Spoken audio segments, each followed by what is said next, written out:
Hello and welcome to the Board Game Barbecue, the only board game podcast sponsored by Chip Theory Games. This is episode 192, and you've got Conor here, and the laughter you can hear through my absolute tosh is none other than Mitch and Def. How you going, gents? Good. I didn't see that one coming, and yeah, very good. Yeah, it's only because we've been talking for Burncycle for the past 7.5 hours. It's fine. We should be all right. We are not. So, apologies to all those people who thought we were going to be sponsored by them. We're not. That's an absolute fib.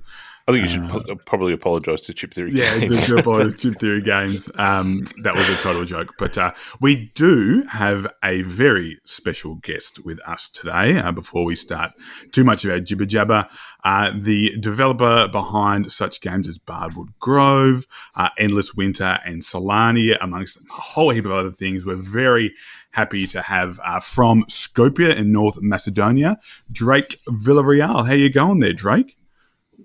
Good. Yeah, I'm happy to be here and be able to talk a little bit about what I do, both designing and developing games, now exclusively for Final Frontier, but yeah, it's a dream job, so I'm always eager to talk about it.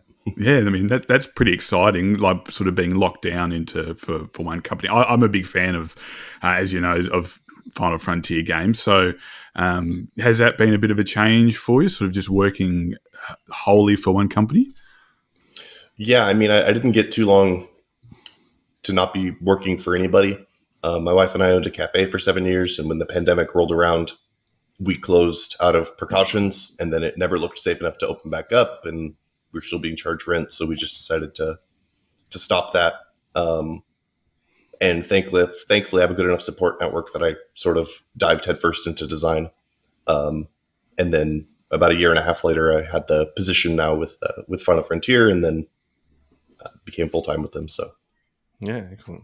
And how have you, I mean, away from games, how have you found the transition? I mean, culturally and, you know, the country that you're now in, the weather, the climate, everything. Have you settled in okay? Yeah, I mean, climate-wise, it's kind of similar to what I'm used to. Like, they were all expecting, like, oh, California, you know, you're used to the beaches. This is the cold mountains. And I'm from the other side of California, where the little bend in it is, if you're familiar with the geography, which is high up in the mountains. It's, almost 2,000 meters. Yeah, about 2,000 meters up.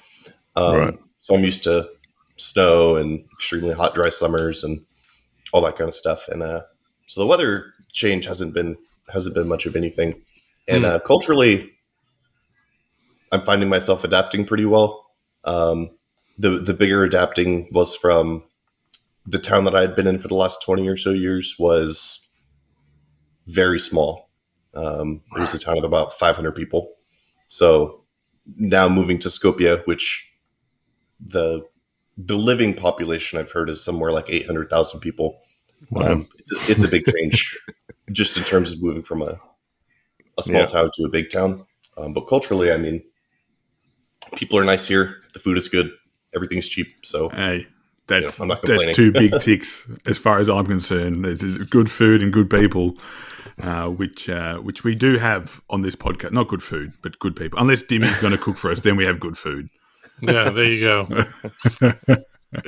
So a question for you then. You mentioned before that you've full-time dedicated now to design and development. What's the difference? Where do you draw the line between, well, obviously design is design, but where does it cross from design into development and so on? Where do you draw the differences between those two? Right. So I wouldn't think about it so much as like a line of where you say this one stops and this one begins, but more there's an indeterminate point where the design begins, where the designer plucks something, conceives of it out of the universe, out of their brain, whatever. And then the other side is some conceivable time in the future where the game is a complete product ready to be sent to the factory for manufacturing. And sort of weird temporal mechanics, but if you sort of think about them traveling towards each other, there's some indeterminate point where they hit. And sometimes that means a designer comes up with like a bare framework of something, but it's really, really compelling and the designer takes it the rest of the way. And other times where they basically come in, sign off on a few things, push around a few numbers and say, this is good.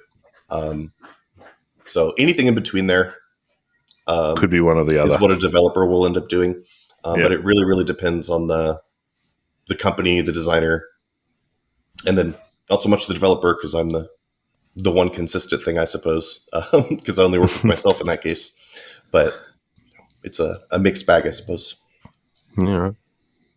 Yeah, if you catch me rambling at any point, be sure to No, stop me. it's great. Like our thing is addicts, not experts, and you're the expert. So we'll definitely defer to you when that's the case. But I guess you sort of gave us a little bit of a rundown. You talked about having the cafe and then moving to board game design. Do you maybe want to flesh out that a little bit more and talk about your journey into, and even what drew you into it to begin with? Yeah. So basically, as long as I've been playing games, I've been thinking about games. And that really, I guess it started pretty early, where Pokemon cards had just come out. And my brother and I really liked Pokemon. And we're like, man, we got to get these Pokemon cards. And my mom just said no at that point. So we're like, okay, what can we do? So we found some nice paper, and we actually drew our own Pokemon cards and convinced kids to trade real Pokemon cards with us. That didn't last long. But I suppose that creative streak was always there, because in the early 2000s, I spent a lot of my time on a website called Yu-Gi-Oh! Realms, where you could, there was like a card creation forums. And that's the only one I clicked on. And I'd find generators online where I could like put in an image and make cards, and I'd make whole sets of cards, and I'd enter contests. And, it's just, creation has always been a really compelling and strong draw in my life for pretty much anything that I interact with.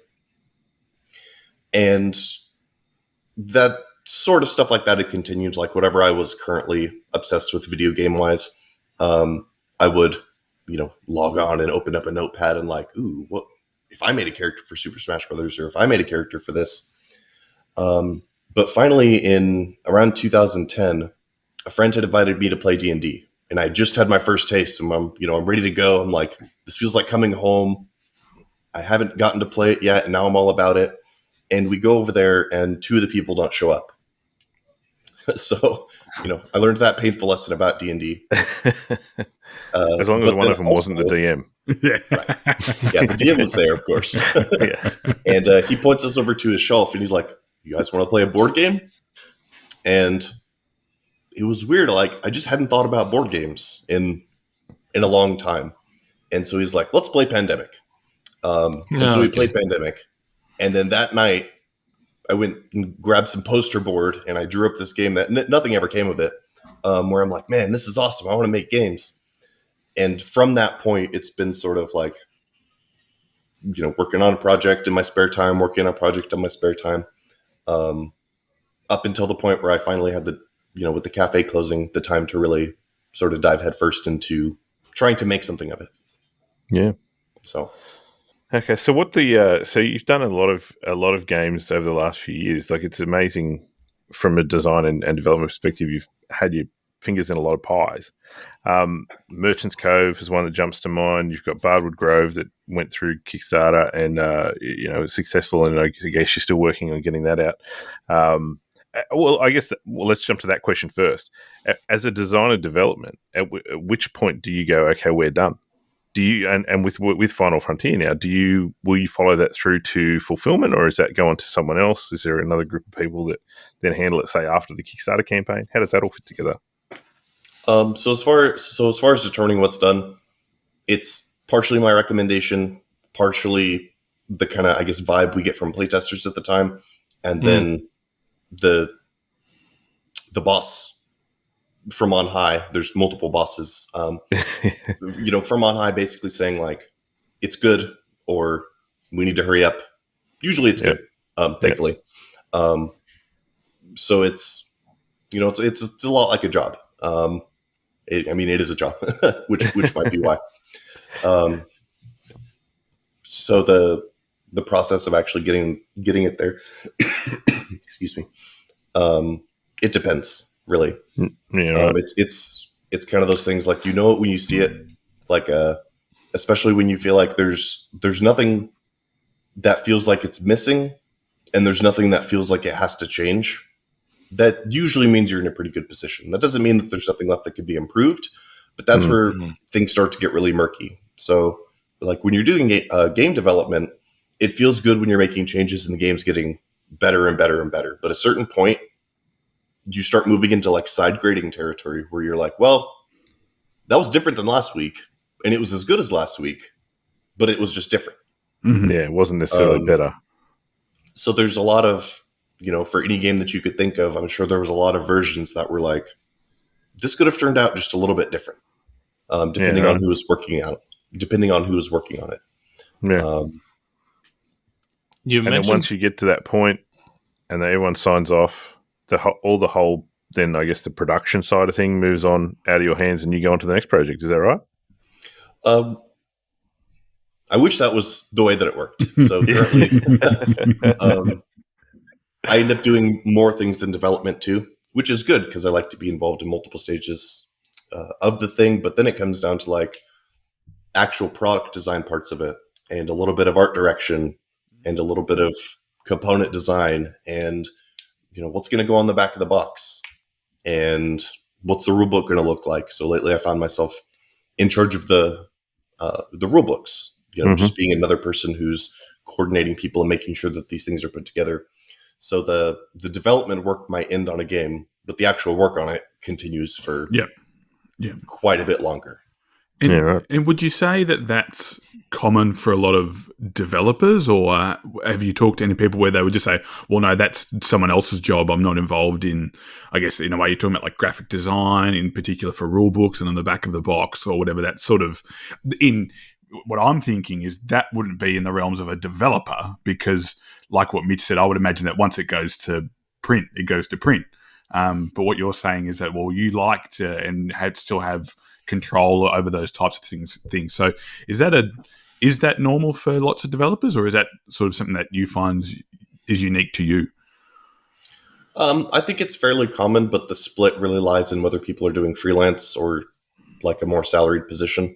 Because you'll find that freelancers are, not that they can't or won't do that, or there aren't specialists who are good at these things, but typically they're brought on board to develop the game. And then as part of that, there are sometimes things that are associated with that where it'll be like art requests, where they'll say like, here's how many pieces of art that the game needs to function, and here's how we can like reuse some of these things. So there are things that are a little bit related that some people end up doing, but it always ends up in a feeling like anything else you can do is value added. If you come in and the only thing you can do is tweak around with the game, that's probably going to be less valuable than somebody who can do a lot more of those things. But then again, some companies only have a need for that one specific thing, and they might think you're meddling. So a lot of the times you just have to play it by, what you're getting back from the publishers and what they need. Yeah. You mentioned before that creativity plays an important part in your life, and I was going to ask you, based on the journey you've had so far, and now having a permanent position or a freelance work, does that serve that purpose? Does that is there enough room, enough flexibility for creativity in that space to keep you satisfied, or is there more avenues in this industry that you would want to explore that would allow for more creativity? Or is it or are these projects more on rails that you would want to be able to express that? I think the current challenge of things really pushes and flexes all of my creative muscles, because a lot of the times I talked about the 2 points meeting from end to end. But sometimes where they meet, it's not a clear defined point. It's more like a big jumbled mismatch. And within that, there's a lot of room for creativity too. So like one phrase that I have a problem with is something called problem solving, because they have kids do, quote, problem solving in schools, but they're not solving any problems. They're doing an exercise. The answer to the problem is already known. If you say 6 times 11, there's nothing that needs to be, I guess, solved. That's already discovered. Been solved. Yeah. That's a problem for my head. Mitch has to get his So- fingers out and do the 9 times tables trick. Right, but at that point, you're just doing an exercise. But when you're given a task and an indeterminate, unclear way to solve it, nothing engages the creativity more, and it's a really rewarding task. Like, even though Merchant's Cove was ambitious, and that's my first game that was released into the world, and I'm very, very proud of it. It might be recency bias talking, but I also find myself extremely proud of the work that went into Bardwood Grove. Mm-hmm. And the thing about being a developer is your impact on the game is still sort of unclear to a lot of people. So when the game ends up coming out in the future, people don't talk about who developed it. Yep. Which is okay, because I get to do, more of a starring role on other games, especially ones that I've had much more of a hand in creating. But I found myself feeling very, very rewarded with the work that I did on Bardwood Grove, because there was such a solid core and system there that a lot of it feels like, okay, I need to do this justice, but also I need to put my own bit of creativity into this, but then I also need to accomplish these goals that the publisher's asking for. And so it's this interesting triangulation of trying to find out, how can I make all these things work? And when you finally arrive at something that does work, it just, I don't know. I've never had a feeling like it doing anything else. Even when we owned our business for 7 years, it was, people would say nice things like, oh, the food is good or the drinks are good or whatever. But I don't know. It wasn't as deeply rewarding as this. And so I do find that working with one company, I do find that I'm able to meet all those creative needs. And I still do a little bit of stuff in my spare time, but I find that now that I'm doing it during my working hours, I don't have to come home and try and fit it into my resting hours. So I've been working hard to try and create a better work-life balance, because before I had come out here, it was kind of a weird situation where if you ask me how much I'm working each day, I'm kind of not working at all, but I'm also working all day. I'm constantly thinking about it, because there's, I don't know how to describe it. There's thought labor that goes into these things. Sometimes it's just mulling over a problem, and then it gets into weird territory. Like, can you charge somebody who's got you on an hourly thing money for just sitting there and thinking about it, or just sitting there and thinking about it while you're showering or while you're playing a video game, or while you're, is watching a video about game design working? And I found that when Final Frontier had given me the security to not have to worry so much about like reporting exact hours, and just more like, here's your allotted sum for the month, that it really freed up a lot of my ability to condense the work that I'm doing into a more reasonable time frame. And it's been great. Would I like to do other projects otherwhere eventually? Maybe. I'm not saying no, but for now I'm content here. And anytime there's a gap in the pipeline, it's always like, what are you working on first? So I know that anything I'm working on, and if I'm working on something and I can build things specifically to what they want to put out, you'll start seeing more titles. Every title from Merchant's Cove on has had my fingerprints all over it, but you'll start seeing more titles also from them. And I find that that's a position that ends up working for a lot of designers and developers in the industry. Like, you'll see people, they work with certain companies, even though they're not exclusive to them. Like, nothing is saying that Vital Lacerda isn't allowed to put out a game with somebody else, but he tends to work with Eagle Griffin. And you see these little relationships that form throughout the industry. So I'm more than happy to have myself coming out on most of my games and work coming out from one place. I eventually would love to work with other certain designers and publishers and developers and artists and all these people, but I have enough on my plate at the moment that I No, it's Well, look, and Final yeah. Frontier are doing really well in terms of the I think anyway, in terms of the products they've had. You know, they've seemed to have a pretty good pipeline of games coming down the line. Many that I'm super keen to see and fulfill. So, any secret updates on that? Endless Winter or Solani or any of these coming? Endless Winter was one of the last projects that I did, not under Final Frontier, that I was doing with Fantasia Games. And I designed the solo mode and several modules and did some light development work, but that was, the Herculean effort of Johnny Pack that was designing and developing those things. And then, so we've got a project that's coming up that's, it's in its earlier stages, which is why we're not sharing a whole ton about it, like art and stuff. But I'm working with David Turchi on a heavy time travel co-op. So we'll see. Time travel co-op. If you're listening, you should have seen Dev's eyes were the size of dinner plates just then. Yeah, David Turksy, cooperative time travel. Like that's like the alarm was going off for Dev. So, that sounds really cool. So, I mean, can you tell us any more? Maybe. No names or anything yet. So we have a project name. So I like to give, like project whatever code names, and we've been calling it Continuum. Continuum. So more sort of broadly speaking about it, without getting into too many specifics, I really want to explore, and I'm saying I a lot, but assume we when I talk about it with David and I, explore the ramifications of time travel. Yeah. So information goes back into the past, which they're not ready for.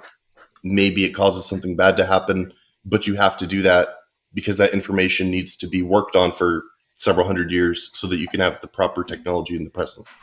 So there's a sort of narrative that we're trying to create between the past and the present and the ramifications of time travel. Because that was one of the first things that David said when we had sort of counter-pitched this idea to him. What's that? Because he's known for time travel, and as far as he's concerned, most time travel games aren't time travel games. They're just games with a location over here and a location over there. Yeah. And it might as well be two continents as much as it's time travel. So that's sort of one of the guiding principles, is to keep looking at like, what kind of effects can this thing have through time, over time, in the present now, because something happened in the past. Can we refer to that as the Villareal Turksy principle? Is that what we can refer to that? Yeah, we've made several jokes now that before we even introduce anything else in the game, we're going to have to put like a 15-page primer on time travel and all the different developers and designers' opinions on things, and because I'm sure there's going to be somebody who's like, because this game is kind of looking at more of like a butterfly effect of things, because that's something from a game design standpoint that's interesting. I suppose you could make it a game about self-corrective time, but off the top of my head, I can't think of a way to make it compelling. It's like, you changed the past for no reason. I don't find that concept of time travel as compelling, but there's several others. If any of you watch Star Trek, it's just timey-wimey stuff. So that's going to be a weird challenge. You've already had a game with time travel in Merchant's Cove with the Chronomancer. So, like, hey, it's there. Like, I'm sure it's going to be a little bit more in-depth and shifting some tiles around. You've just let the cat out of the bag. It's a spin-off. It's the Chronomancer special. It's part of the new expansion of Merchant's Cove. Yeah. Sorry, Drake. Let the cat out of the bag. My bad. Yeah. And well, speaking of something that I actually can talk a little bit more about, I've been head down for the past about 3 months, and we're wrapping up production to get Merchant's Cove Wave 2. Yes, that makes me a very happy boy. We've just decided on the title, and we've got all of our character boards and character arts and graphic designs are getting wrapped, and If you have any specific Yeah. questions about that one, I'm happy to share. Oh, So, yeah. so Carl's been on that one as well. Is he? I'm assuming he's been pretty. Yeah. So Carl has what we call a real job. Yeah. Oh, he just doesn't go to the gym every day. I thought that's That's what what I was gonna say. Did he do it in between his bicep curls? Yeah. Yeah. But he still finds the time to to do some really great stuff. But this has been the two of us, and then I've been doing most of the design and then all of the development internally at Final Frontier. Johnny Pack hasn't been involved in this project. He will have a little bit of impact on the campaign. He's got a character that he's working on that's going to be not regular distribution. That's Right. most of what I could say about that. Let me guess. It's a cowboy. Well, I thought the Dragon Rancher was supposed to be like Johnny Pack. He's got the ranch. Yeah, so I guess I've played the bejesus out of Merchant's Cove. So are you looking to add more complexity to the characters, or maybe looking at different, I guess, gameplay elements? What was the main idea behind it with the expansion? So this will actually be a good way for me to just talk about development, because this is all very, very fresh in my head. So one of the first things that we did was sort of project meeting and brainstorm, where we had several of these, where it was a lot of outlining what can Merchant's Cove support and what can't Merchant's Cove support, and why. And there's a lot of these things that we realized that you just can't do with Merchant's Cove because of the characters. So essentially, one of the things that we're looking for is for expansions and that kind of content is something that we call a tap-in point. And a tap-in point is just something that you can easily connect the expansion onto. But the problem is that those make things more complex, and sometimes those get in the way of things. So for Merchant's Cove, for example, when we were thinking about tap-in points, we were thinking, okay, so let's just imagine a new system. We don't know what it is yet, but let's think about how the merchants are going to interact with it. And the first thing was like, oh, they spend time. But they can't spend time because that takes too much time out of the core part of the game. So it diminishes the core game and replaces it with something else. But then that leaves some merchants short time to complete their loops. And that's one of the first lessons we realized. And a lot of the stuff has been figured out years ago now, since we started talking about it. Like we can't use time for this, and we can't use the creation of goods, because one of the more radical parts of the asymmetry is the goods production cycles. Mm-hmm. Some people produce twice a round, some people wait and produce once at the end of a round. Some people are just producing a single good at a time, like the Oracle. So it was hard to imagine a system that would allow you to, based on what you produce, interact with it. So we just had to keep searching and digging and finding what is something that all players interact with equally, that then will still affect the rest of the game. So it's not just a fully contained system. So it's like, okay, take your turn and then go play this other game. We couldn't do that. I mean, we could have done that, but we didn't want to do that because what's the point? It's like a full side thing. So we were thinking, okay, it needs to be something that all players can interact with equally, but it has effects on the main game. But the effects can't be too crazy, because this is a game of multiplicative scoring. And if you all of a sudden start introducing new things, the multiplicative scoring gets even higher.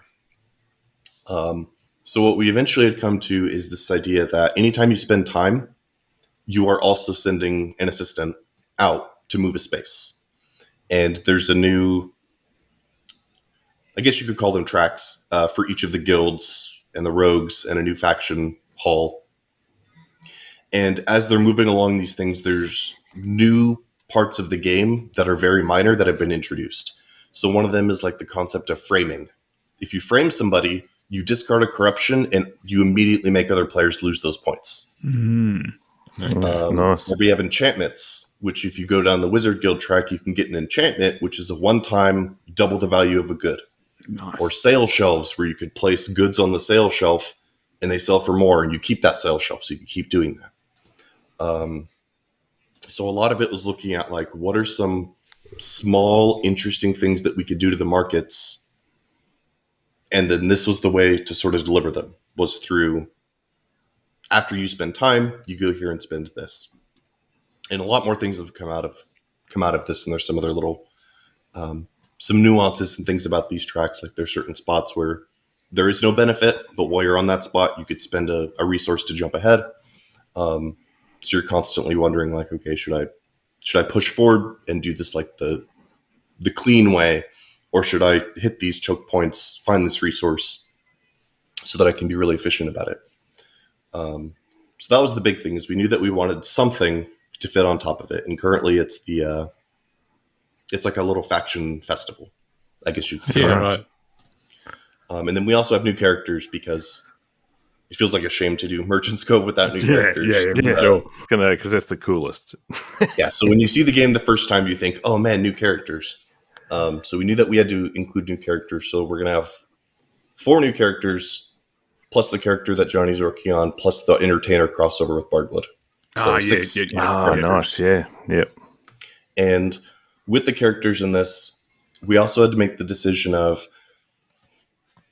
the initial instinct was, okay, let's look at what people didn't like about Merchant's Cove, and let's see if we can, quote, fix it. But then we realized we're making the game to appeal to people who didn't like it, who, if they try it again, it might raise their opinion a little bit, and just quickly realize, like, this isn't the right way to go about it. We need to give people sort of more of what they want, but at the same time, now we can raise complexity, because we've done simple characters. Yeah. So any one of the 4 characters that will be in the game, you could call the most complicated one compared to the others. Yep. Yeah, right. If you'd like, I can tell you what those are and what they do. I could You'll take that rant off. too long about that. Connor. What's that? What? You'll take that off. He's going to tell us what the new characters are. Hey, please. I'm just sitting here like a little fanboy going, oh, talk more, just talk more. So we have someone called the Pastry Chef, and they're based on. I'm in. You got me. As long as they make pies, I think Mitch is happy. They're making cupcakes, and as their cupcakes go from small goods to big goods, they puff up. That's awesome. But this character is based on interlocking gears. So you have gears that interlock, and as you spin one, you spin the other ones, and that allows you to load things on them and then throw those in the oven where they grow. Okay. Grow into your cupcakes. Yeah. Next, we've got the Mushroom Farmer. So the Mushroom Farmer is based on a very old design of mine, which was about insects carting around spores to grow mushrooms. So this is about insects carting around spores to grow mushrooms. So there's a hexagon grid, and instead of a character, you are a character, but you have 4 insects. And you give them orders, and they move around and manipulate the tiles to grow spores, which you transfer to your spore box, which grow mushrooms. Yeah, wow. So it's kind of like Takenoko, like Okay. spaces. Yeah. Next, we have the Deep Sea Diver, or the Treasure Diver, and this is a push your luck character. He's fairly heavily inspired by push your luck games that I love, like Quacks of Quedlinburg. Yeah. So you're pulling things out of a bag, and when you pull out crabs, they grab on and they start weighing you down. And there's just a couple of little twists on it. Like there's a marker that once you pass that marker, it becomes a 2-time action. And one of the things you could buy is a lantern, which when you draw the lanterns, it pushes that down, so you could dive even deeper.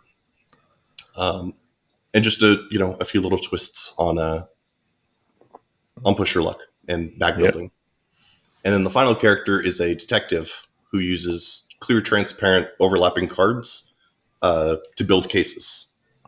And once you build a case, you commit that case, and you're selling alibis and wanted posters. So you're a bit of a skeevy detective. Cool. Oh man, it's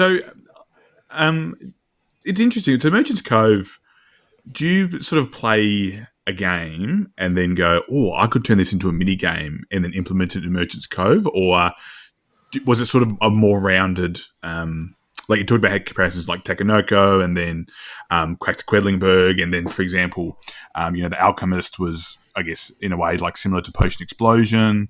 You got the dice placement with the blacksmith. So, was that part of the design to say we really like all these games, we want to play them together? Was that a conscious decision, or? So, yes and no. Like on one hand, I've kind of got Merchant's Cove brain where I can't help but play a game and think like, if you gave me a couple stickers, I could make this game a Merchant's Cove character. I don't know if it'd be any good, but I'm constantly in that mindset after doing that with Bardwood Grove. Of course. So in a lot of ways, I think of Merchant's Cove as a love letter to gaming. It's like, here's all the things that we love about games in a game. So it's not conscious. It's more like you get a little bit into something and you start realizing, like, hey, this resembles this thing, which has been in my brain. But how can I make this, a proper homage to the thing, but also make it different enough that it's not just lifted straight out of something. And sometimes it even ends up that the corollaries that people draw aren't ones that you were intending. So, for instance, I hadn't played Potion Explosion, but 90 out of 100 people who I've heard talk about The Alchemist, they reference Potion Explosion, where I was more thinking of like classic video game matching. 3 in a row. Like, yeah. You match stuff, it drops down, it matches more stuff. I'm like, oh yeah, that's really classic. People know that.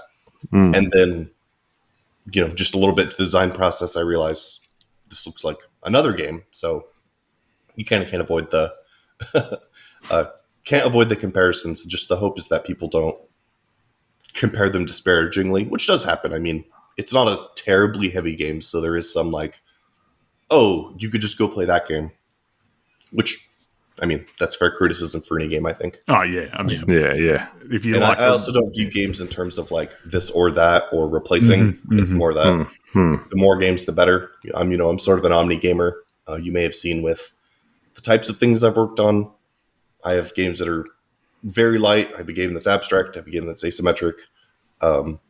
Classic Euro. I want to work on bigger games, storytelling games, party games. I like all kinds of games. So, and that's also a cool thing. Even hand-drawn Pokemon card games. Yeah.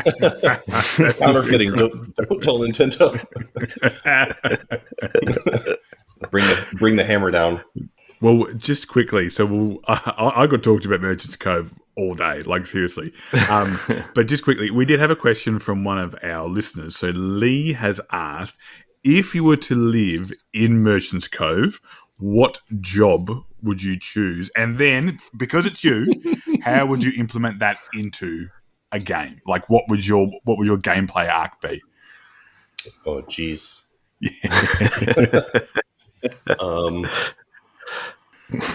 Lee, you've broken Drake. You've broken. Right. Well, I mean, there's the initial instinct to say, like, I want to be an adventurer, and I want to do the D&D thing, and I want to go out into the world and find, hidden ruins and all this stuff. But then there's the little bit more grounded thing, which says, like, I won't even do extreme sports. So I don't know how I'm supposed to be charging and facing a dragon here. So being a little bit more realistic, I can imagine myself doing something related to magic, some sort of, alchemy or study or wizardy college type stuff. And then as far as making that into a game, I mean, I will think too long and hard about this, and I will come up with a game. This is going to be his shower routine for the next few days. Hey, look, I don't think in good conscience I could answer that second question without. But to be fair, too much time. I added that second part in. So Lee's question was very straightforward, and I just made it a little bit more complicated. But hey, look, your insights have been fantastic. It's been really good having you as a developer/designer. We're going to hang around and talk about some games. Are you happy to hang about and continue and maybe shoot the breeze and talk about what you've been playing about lately? Yeah. I'm always cool. I'm always happy to hang around. So cool. Excellent. Well, just before we do, I just wanted to touch on that releasing today, so the same day as the podcast is coming out, is the 2022 Board Game Barbecue Awards. They'll go live on YouTube, on our YouTube channel, at the same time as our podcast. So we all had a heap of fun recording these. Some of them were announced at the different game days. So we announced a couple at the Melbourne game day, but thanks to everyone who voted. We all had, like I said, we had heaps of fun, and Dan has put in an absolute mountain of work. So, he's worked really hard, and usually we give Dan a bit of a hard time with his editing work on the podcast, but this time he's really brought it home. So thanks a lot, Dan. Thanks a lot to our voters. And Mitch, final say. I was just going to say, I'm surprised the nurses let him do as much work as he did. They sit there going, yes, we know you're an editor. Yes. Now just calm down. Come back to your room. So we have a really bad inside joke that Dan's really old when he's not that old. So we like to. He's about 2 months older than me, but I'm not going to let him get over that. 1 foot in the grave is what I mean. Exactly. Hey guys, Dan here. I just thought I'd quickly sneak out of the nursing home to tell you all about one of our sponsors, 2D6 Games. Now, earlier this month, you may have heard the sad news that 2D6 are closing their doors. After almost 3 years in the business, they've promised that this isn't the end of 2D6, but they will be ceasing operation at the end of June. Now, you've probably heard the term FLGS bandied around a lot in this community, friendly local gaming store. Well, that's exactly what 2D6 has epitomised. They've been a family-focused, a community-focused store, and they're really going to be missed, not just on the Brisbane gaming scene, but the Australian gaming scene, with their involvement in local events, as well as their support of knuckleheads like us at the podcast. On behalf of everyone here at the Board Game Barbecue, I'd like to wish Dan, Dave and Joe all the best in their future endeavours, and we certainly look forward to catching up with them across the gaming table very soon. But it's not all bad news, because they are going out with a bang. All of their games have been reduced to clear, and there's a flat rate of only $10 shipping on all orders, no matter how much stuff you grab. So get amongst it. Head to 2d6games.com.au and grab a bargain while stocks last. That address again is 2d6games.com.au, and thanks again to the team for sponsoring the podcast. So I let us off at the start of the podcast talking about chip theory games, and there was a reason for that, because Def and Mitch, what have you two been playing independently but also weirdly together at the same time? I don't know if we've been playing more or talking to each other about it, to be honest. Just for total, what's the transparency to the listeners? I've played about 3 turns so far, so I by no means an expert. But Def and I have been talking about it since that arrived at our doorstep last week. Def, I think I've had it for about 4 days. It took me 2 of those days to unpack it because it's it's huge. But that game is Burncycle from Chip Theory Games. Yeah, I've played a little bit over 3 turns, enough to get my brain fried today and yesterday. But it's been a very interesting dive into this new world they've built, and a couple of things that quickly stand out to me. One thing I didn't think it was even possible. They've improved on their production. Impossible. Levels. Yeah, that's what I said. Have they made dual layer neoprene boards? Is that what they've done? They have. Literally. Well, I mean, even the quality of the chips and the I don't know if it's the different surface that they use now for the stickers on the chips, being matte instead of that glossy bit you had in Too Many Bones and even Cloudspire, but everything just is one notch up. Even the way the box is organized, all the cards are in a container and you just pull it out and put it on the table. It's ready to go. But the game itself looks like it's going to entertain us for quite some time. It's a lot of fun. It's like a few people have started calling it Metal Gear Solid, the board game. Oh, Because of, yes. yeah, because it's all about the stealth and trying to sneak past the guards. It's not about fighting at all. But I have to say, the creativity that comes out of some of these publishers, like Cheap Theory Games, is quite, astonishing. The lore and the whole world that they've built around that the humans went extinct, and then the robots took over the planet and kind of gave a second chance to the humans by recreating them. And then, of course, humans being humans, they enslaved the robots. And how they, the robots, you're playing the robots trying to hack into and break into these corporations to steal your code back. To steal your code back and get some freedom. It makes a huge difference, because one thing that you actually get with Too Many Bones is that you identify with the characters a lot. As you keep playing with them, you feel that they're in your company or you're in theirs. And I immediately felt that with these bots I was playing yesterday and today. It was a lot of fun. The game itself is very, very clever, the way they've implemented the stealth side of things. It feels easier than, like, there's not as much rules overhead as in Cloudspire. I'd probably argue it's probably going to be easier to play than Too Many Bones as well. But having said that, there's a lot going on. I thought the initial tutorial that they've written, which by the way is 45 pages on how to play the game, is absolutely brilliant. But I was a bit overwhelmed at the end of that. It took some time after that to get used to the game. But yeah, I think we're going to have a lot of fun with this. If you've backed the game, or if you're buying it now that Cheap Theory is putting it out on their website, yeah, I had a very, very good time so far. Looking forward to playing it more. The things that jumped out to me straight away was the way that you manage your actions in the game. Because there's so when you play, depending on how many players you play, there's always an extra bot as such. I guess a third sort of, or when you're playing two players, a third robot that goes around, and that they call it the command module, because it's not actually an agent. But then each of you will share control of that command module. But also on the command module, there's chip places that go down. At the start of the game, they're essentially generic. And each, depending on how many of those chips are out, that's how many each person gets to take actions each turn. And when you have a turn, you effectively have to exhaust one of those.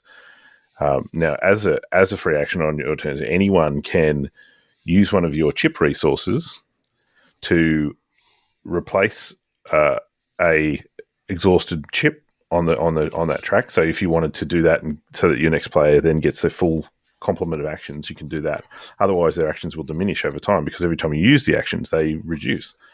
So you have to keep feeding into this burn cycle, which is what it is, to ensure that you have the optimum number of actions.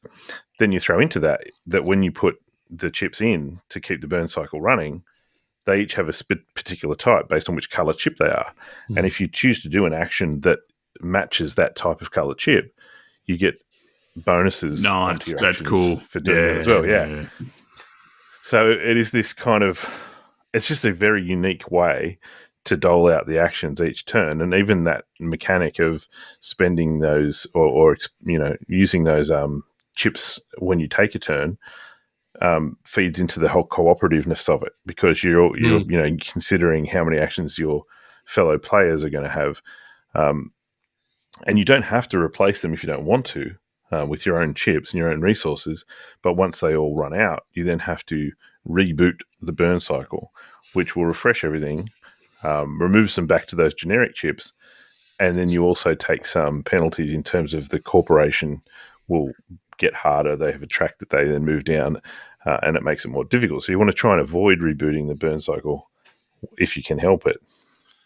So that was it's really unique and very, enjoyable. very clever action management, I guess, mechanism. Two things that I really, really enjoyed from this first, few hours of playing was, aside from managing your actions through the burn cycle, you're also managing your dice pool, which is essentially the power you have at the start of your turn. The bots have a certain amount of power, which is two things. It's their health or their power. If it falls to 0, then the bots shut down.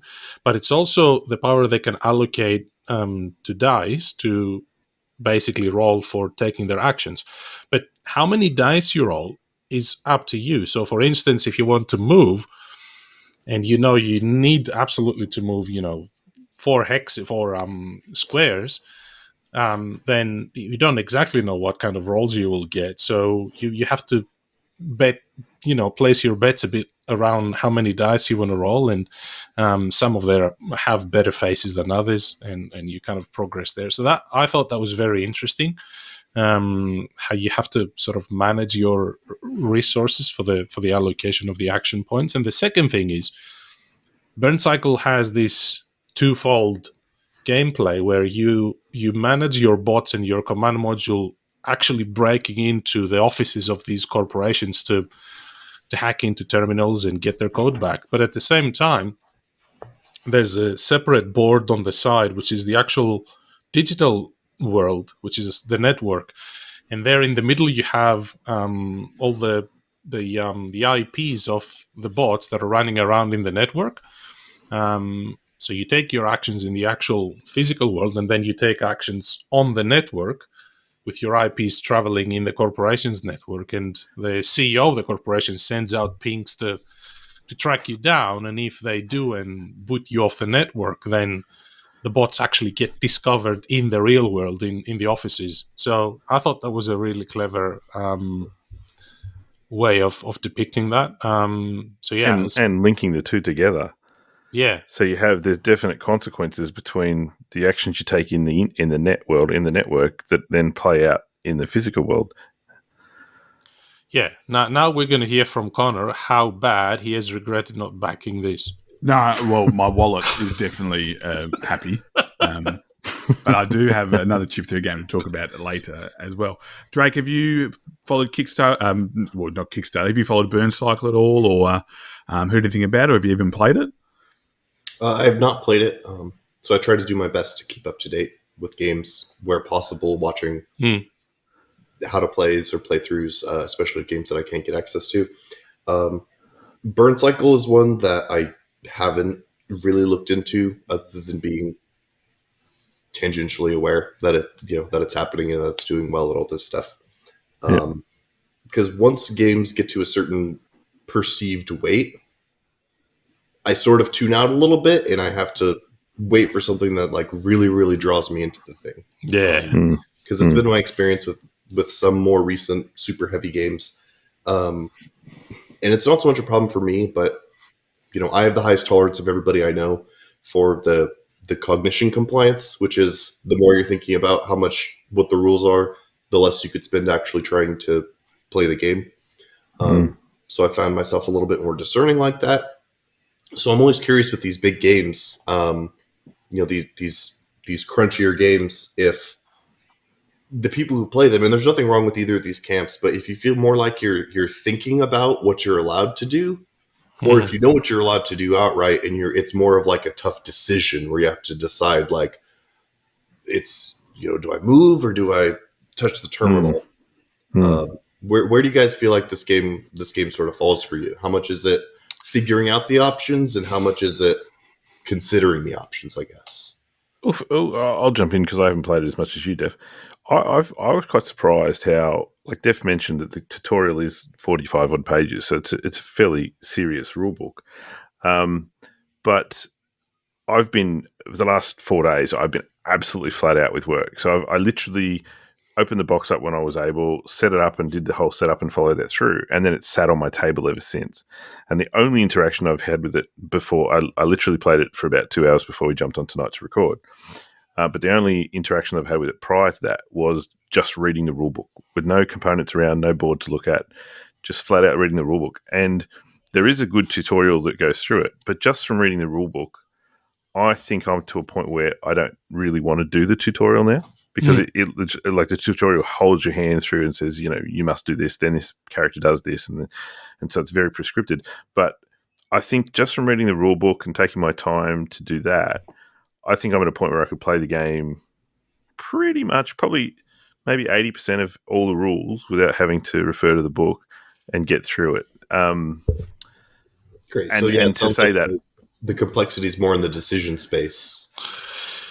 I think it is, yeah, because the way the game's out, as I said, with that burn cycle that you just counting your actions along, and there's some little player aid cards to help you with what actions are available and that sort of stuff. And it's not a huge amount of actions. I mean, if I just have a quick look, so you've got 1, 2, 3, 4, 5. Yeah, 5 actions. 5 actions really that are the coloured actions that you take with your chips that are available. So it's not that much to sort of remember in terms of what your options are. And I'm by no means would I consider myself a heavy game aficionado or anything like that. I'm a bit of a klutz, like I couldn't work out the 6 times 11.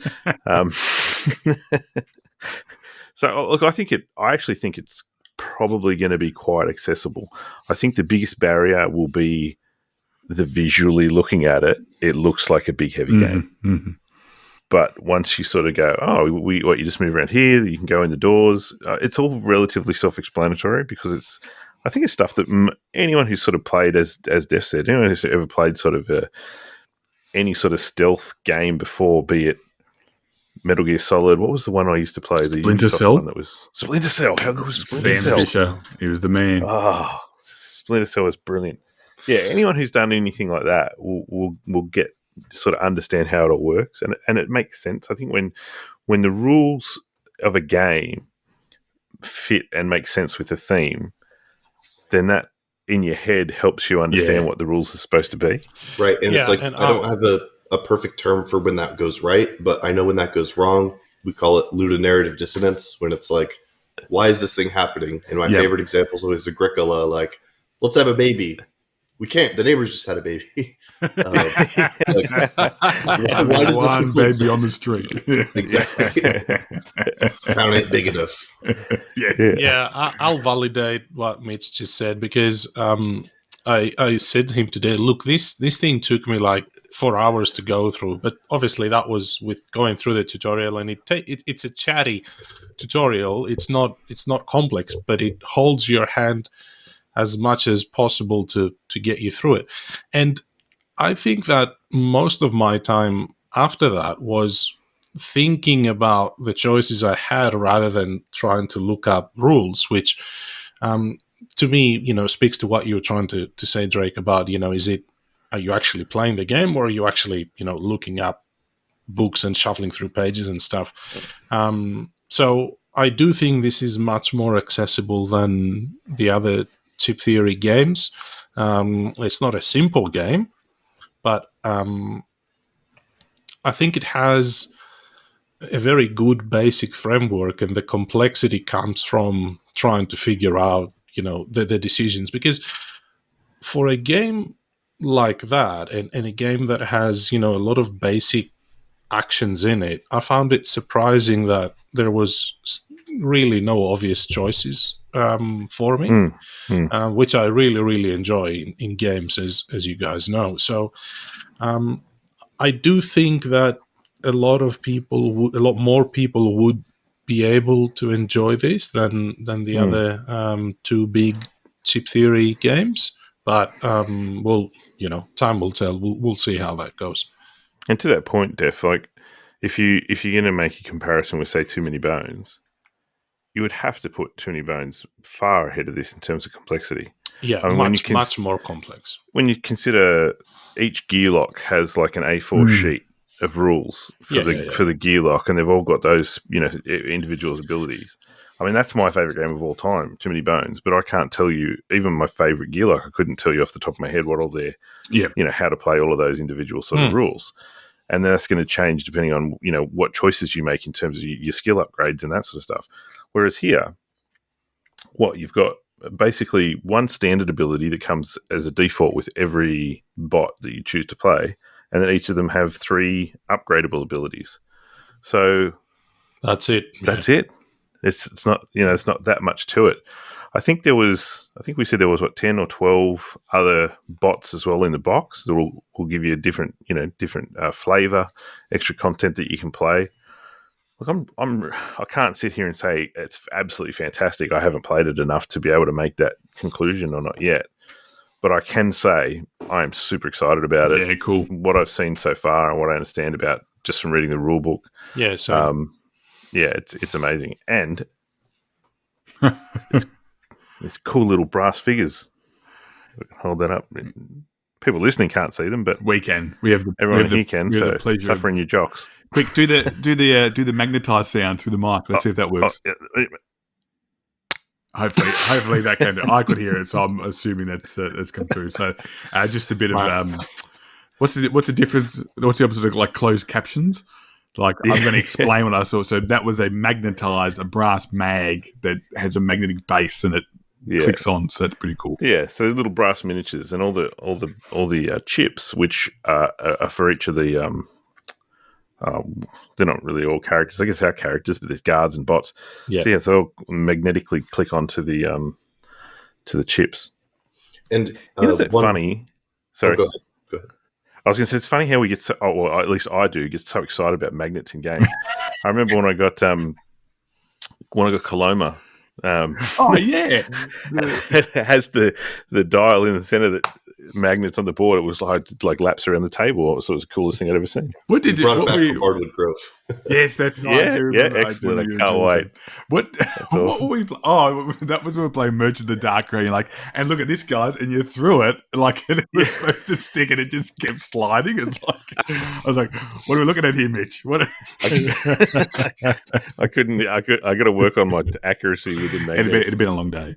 So that was Burncycle, fresh off the fresh out of the package, really, from Mitch and Dev, so from Chip Theory Games. So, Drake, if you haven't been playing Burncycle like these two knuckleheads, what have you been playing lately? So in the past month or so, not a whole lot.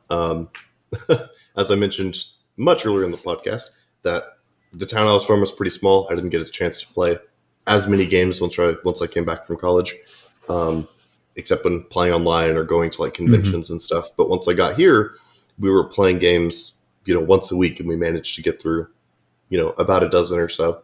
And not a bad game in the lot. There was a few that I didn't really jive with. And then there was a couple that I thought were really, really good. I think the highlight of all the games that we've played so far has been Empires of the Void 2. Oh, right. The Ryan Lockett game, the Red Raven. It's a little bit older, I guess, 2018. Time's moving fast here. But it sounded like there were some corollaries to the game that you guys were talking about, where there's this sort of action system where there's 5 actions that you can take, and then there's like a leader. The leader takes the action, everybody else chooses to follow or to do something else at a penalty. And it's just, I don't know. I just thought it was clever where it needed to be clever. It was tight where it needed to be tight, and it was loose and frilly and thematic where it needed to be. And it felt like I don't know what to say, like a job well done in terms of game design. Like there was absolutely nothing in the game that I thought was groundbreaking, but there was nothing broken either. There was no part of the game where I pointed at it and I'm like, that probably should have been like this or like that. And I've really started becoming interested in, I want to call them narrative games, but I don't mean that in the traditional sense. Like, I think there's a little bit of a difference between a narrative game and a narrated game, where a narrated game, it's like, here's things that happen. And there's nothing wrong with that. There's people like books. Books are sort of like narrated content, I guess you'd say. But games where you can't help but feel like there's some story thread weaving through all these actions of the game that are being taken. And in Empires of the Void 2, there's this thing where you can land on a planet to conquer them militarily, which gives you certain benefits, or you can diplomatically influence them. And you could diplomatically influence them from sort of anywhere. So there's this interesting thing where it's not a dead universe that we're going out and setting up little colonies on. Mhm, It's a living mhm. universe. People are already here. And we might influence these people, and that might give us victory points, but it also might give us the ability to recruit a special troop from them. And the troops and the combat is all it's very simple and quick. I actually think that in all of Red Raven's games, he does some new, interesting sort of condensed combat system. But it just felt like I like playing larger 4X games on the computer, like Stellaris and Crusader Kings. Yep. Oh yeah. And it didn't have the minutiae, but it had the best feeling compared to one of those of the games that I've played so far. And admittedly, I haven't played many of the most popular 4X board games just due to the people that I play with not really being into those. But yeah, I just thought it was great. It was a really, really enjoyable game that I hope doesn't get lost in his catalog. I know he's got a few games that are way more well known and a few that are less well known. He's prolific. Like, I mean, and they've just had the new release of the standalone one for Sleeping Gods. So you're on a plane instead of a boat. Like, so that's come out, and then is it it's another one coming out too, or it's just released. Yeah, he's not like he is crazy. Like, and he does all his own art and stuff as well, like in mental. Sleeping Gods and things. I will ask you, Drake. The Empires of the Void. I haven't actually played it myself, but I've often wondered those big sort of space opera type games. If you've ever played TI4 or Eclipse, I played Twilight Imperium twice. I haven't gotten to play Eclipse. Right. Okay. So, I mean, is there any comparison, any similarities to Twilight Imperium? Yeah, I think how to describe it. Like, Twilight Imperium is giving you more of a dripped out feel of everything that's happening.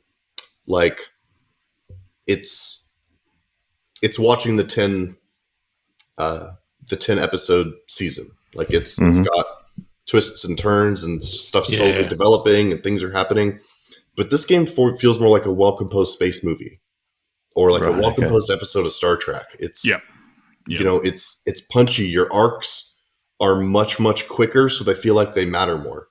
And that's a little bit of my complaints with the TI games I played is both went 10 hours and I won both due to default because we had to stop playing because it was just too late and nobody had the endurance to go anymore. And I just had the one more point or the tiebreaker. But a lot of what I did in Twilight Imperium felt like I'm slowly moving towards this thing. Whereas each of the things that I was doing in Empire of the Void was pushing the story forward.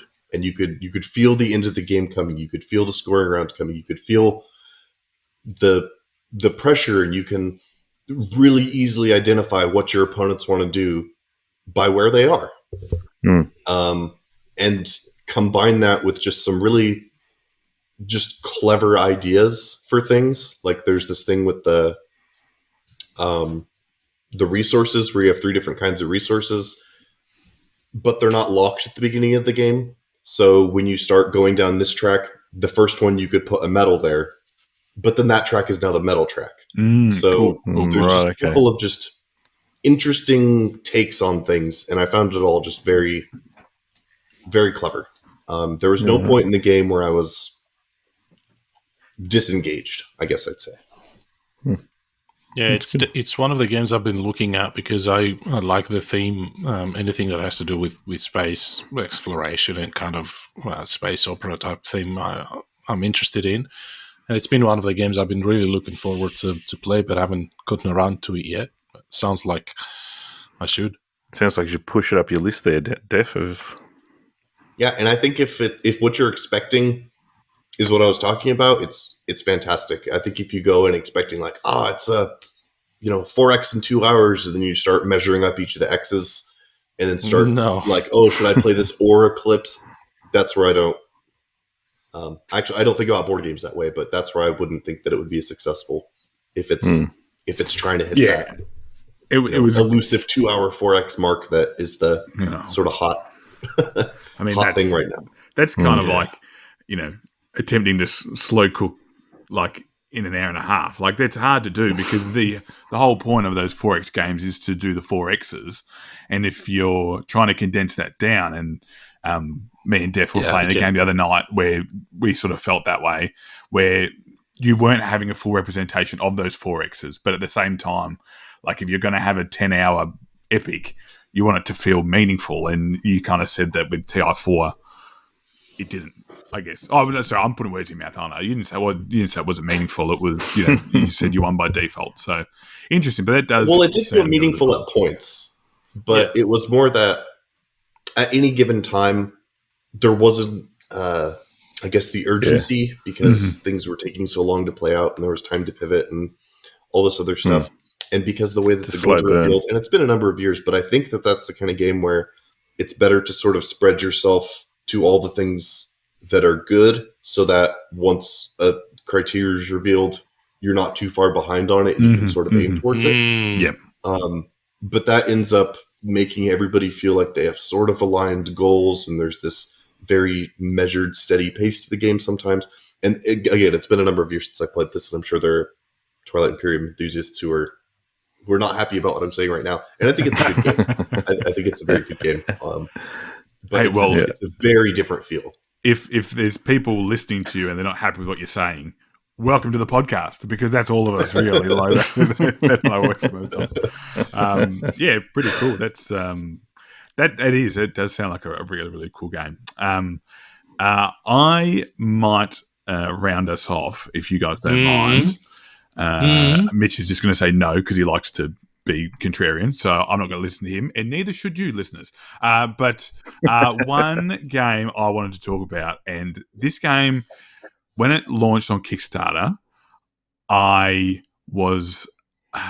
really wanted to back it, but there was a couple other things going on. I was like, I don't know if I'll back it, and I didn't, and I immediately regretted it.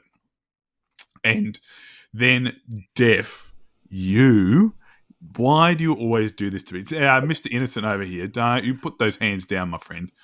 And he goes, Conor, do you have Perseverance, the Castaway Chronicles? And I said, no, I really do. He goes, you need to get this. This is a Conor game. And I was like, well, whatever. I said, I'm not going to be able to get it. And then one of our other friends, Harry, goes, it's on Game Saver. And I was like, oh my God, okay. And I got it. So I was at the pub, had a couple of beers, and I was like, I feel like spending some money. So I went on to Game Savers. I got it, and oh my God, this game is like the biggest thing I have ever seen. Like, the box is enormous, right? So it's probably, I don't know, like 15 by 30 by another 50. Like, it's giant. Like, it is huge. But the cool thing is it's two games in one. Now, full disclosure, I've only played the first of the two games. I know, Def, you've played both. I can talk to the second game. Yeah, the second one. But I'll get into it. I'll run through the theme, because I think the theme will actually be quite appealing to a lot of people. And you might disagree with me, Def, but I actually reckon it's fairly thematic in terms of the game itself as well. So it is. I thought it was Lost the board game. Yeah, that's exactly right. So there you go. Thanks, spoilers, Def. It's Lost the board game, but you're on a cruise. Now, this part here doesn't matter so much, but you're on a cruise, and the cruise has run aground on this mysterious island that's infested with dinosaurs, and you're effectively trying to start your own little community. And then, so the way that this works is the first episode. It is a dice placement game where you're taking up spaces. So the main way that you take an action is to place these die, and the die have these different faces. So there's like a megaphone, a backpack, a book, a hammer, and then one more face. I can't remember the last one, but or there might be two of one face. I can't remember. But effectively on the board, there's these spaces where you have to place the die with the faces on them, or some of them you can place them and they're wild, but those abilities aren't as good. These range from you having more influence over the board, so placing some settlements. They range from increasing the defenses, so placing traps and walls, training individuals to make them stronger or recruiting more individuals, going on a patrol, which I think might be my favorite part of the game, which is where you have these little mini missions, which you finish the missions, then you get resources for. You can go to the pub, win, to get more stories. You can use stories to then increase your diet. This is a really, really dense game. But the cool part is that this game, you'd be like, oh, so it's a cooperative. No, it's competitive, because what you're doing is you're pretty much vying to be the most popular leader amongst the group. So you're playing for followers, which look like old school Facebook likes, so like the thumbs up. No, I can't not be like, I'm getting more likes. But so what happens is, once you've placed all of your die, you go to an assembly. And I'm having flashbacks of being in primary school and going to the assembly and hearing the principal speak. But you go to the assembly, and that's how you get most of your followers, I nearly call them likes again, by having the most presence, and then the population increasing. And there's a bit of a go with that. But the part that is the most thematic is that when you put down your dice, it creates attention, and that attention brings the dinosaurs. So when too many dinosaurs then come close to those areas, you have to fight them off. And if you're the player that's caused the dinosaurs to come and there's a breach, you actually lose followers. And then there's a little... would you call it... It's not really combat, is it, Def? Like, I wouldn't call it a combat situation. No. It's more just this piece gets that piece, this piece gets that piece. You have a wall, you have a trap. Like, it's not really combat. Yeah, it's basically, the way it works is, if there's a wall, it might stop a dinosaur. If there's a trap, it might catch or kill the dinosaur. If there's a soldier, it will kill the dinosaur, might get killed himself. But it's something that resolves with a die roll within 2 seconds. But I've really, really liked this game. This has been a lot of fun. I played it through the solo mode, which is designed by David Turtsey. He would agree with that slip of the tongue. Because it is divine. Like, it's so good. So you play with the dissenters, and it's super. You would like this, Mitch. It's you draw a card, you take the action, bang. Like, it's one of those that we've talked about before. Just but really, it's two opponents. Yeah, it's two. So it's really, really two independent opponents that are working against you. I would love to play this with more people, because I think it would just become really, really tight. And then you can start affecting and then, because you have your own coloured die in the die pool, if they take that die, then you gain followers or they lose followers. I think it's different with the solo one mode, of these but, two. Yeah. I won't give away why I had to put it away, but I was really, really keen just to leave it set up and play through again, and then roll on to episode 2. But Def, maybe, did you want to give a quick rundown of episode 2 and the differences from episode 1? Very ominous. Yeah, so, I can't tell you why it's not on my table anymore. It's a secret. You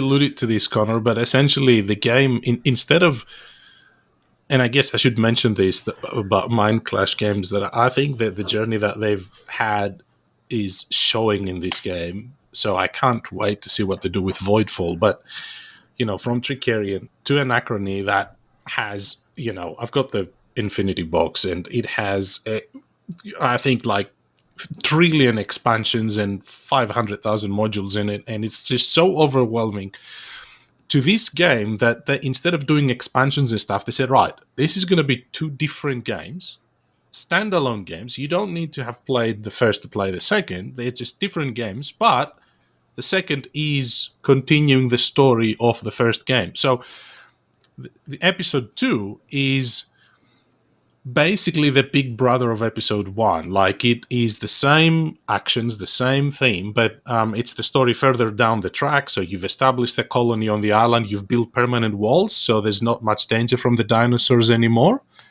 And there's a good, well supplied colony now. And now you have to do expeditions outside of the walls, because there's like this strange structure like a pyramid that everybody can see, but you haven't figured out what it is. You need to get close to it, and then you kind of go and clear out the forest and from dinosaurs, And as is that opposed to that's the others on Lost Island, right? that's the others. Yes. Yeah. But episode 2 uses the exact same mechanics, the same rules. There are some new things, but the game there is a lot more going on. It is more complex. So I think this was their way of, going from a base game to a base game plus more things. Because I've spoken about Anachrony, how I think that Anachrony with the Fractures of Time expansions is actually the complete experience, the complete game.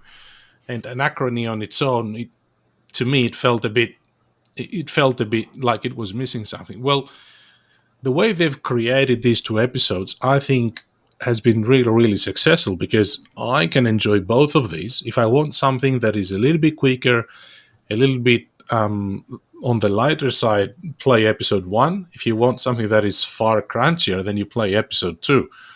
There's a lot of emerging asymmetry in episode 2 as well, because each leader, so your player, has like this massive player board with lots of different slots that you gain some abilities or some one-time bonuses. That's the one. Conor is showing it on the screen. It's like a game in itself to play. It is.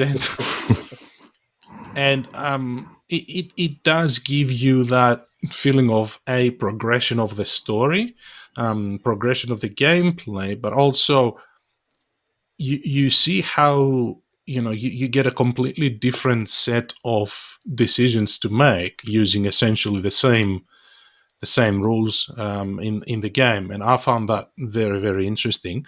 It's worth pointing out that there's also a campaign mode in the game called Chronicles. So it's like, I think, a series of 8 or 4 games maybe that you play in sequence using certain additional components and sets of rules.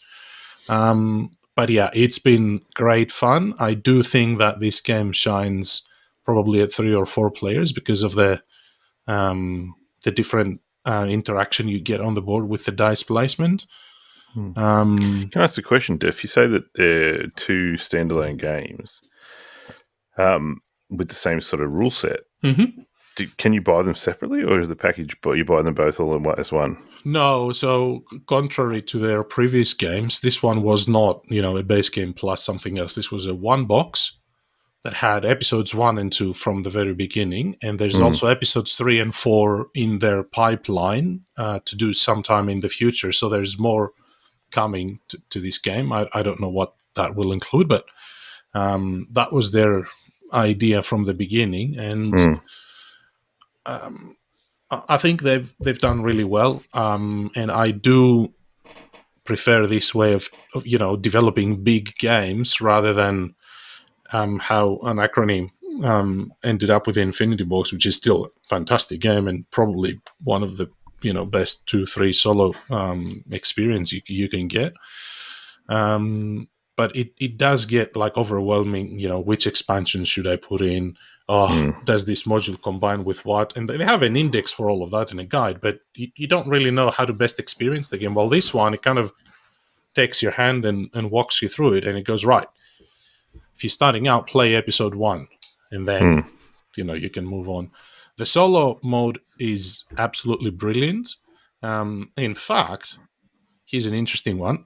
I would argue that it plays better than a 2-player game because it puts you against 2 opponents, which means there's 3 different players, in quotes, on the board. In a 2-player game, there's still a 3rd dummy player, but they don't take actions like in the solo mode. They just take up some spaces. So, they've put some really good thought into the solo mode, and it's been great. It's been really fascinating for me to see I feel like one of the hot things right now in the industry that publishers are trying to do is they're trying to do call it anything but a legacy game. Yeah. And they're trying to find new ways to grow products and universes and these things without the stigma of legacy or campaign attached to it. And you're seeing a lot of these things that are like campaign adjacent or legacy adjacent. And because those happened first, we don't have great terms for them. Like even Arcs right now is being touted as a free game campaign. Funny you should mention that. Yeah. Or like with Bardwood, we're like, okay, how can we have this game grow? So we went with like an achievement type system. So when you start with the game, there's about half the stuff there, you can play it, and then stuff just unlocks, with the idea being that you don't have to withhold that content for future plays. Because as to your point, you know, a lot of the times with expansions, the feeling is always, how do I use this content? And even if it's compelling and you love the game, sometimes it's like, okay, well, is there a place I should be starting? Should I use this one? Should this one not combine with this one? So with Bardwood, we tried to think about how can we alleviate that, at least that part of the equation, by just saying the complexity increases over time, but everything that you add is meant to be added and kept there forever. So it's interesting to see how Mind Clash is tackling this too by looking at episodes. And is there like a lot of crossover in terms of components and stuff? Like a lot, I'm assuming. Yeah, there is a lot, but there's also components that are exclusive for episode 1 and others that are exclusive for episode 2. And then there's a pool of components that are used across both episodes. And that doesn't hinder from setting up or tearing down at all, because they have their separate trays in the box. So if you're playing episode 1, then the episode 2 components sit on a separate tray. You don't even bother with that. Just leave it in the box. So yeah, it's what you're saying. You know, it's fascinating how they've sort of progressed through that stage of how do we get more content around this concept without, you know, calling it a campaign game or making it a campaign or a legacy game. So that was Perseverance, the Castaway Chronicles, episode 1 and 2. Just before we check in on the latest bracket battle, Mitch, you want to talk about a little venture you had down the street? Yeah, I want to just mention, Sarah and I were invited to take a trip down to the southern side of Sydney, a little place called Hurstville, where Good Games have just opened up what they're calling their factory outlet store. So they've got a store down there where they've collected games from around the country from all their chain stores, and they're selling them at a discounted rate. So you've got overstocks or any or games that are maybe small dings and dents and things like that they've marked down.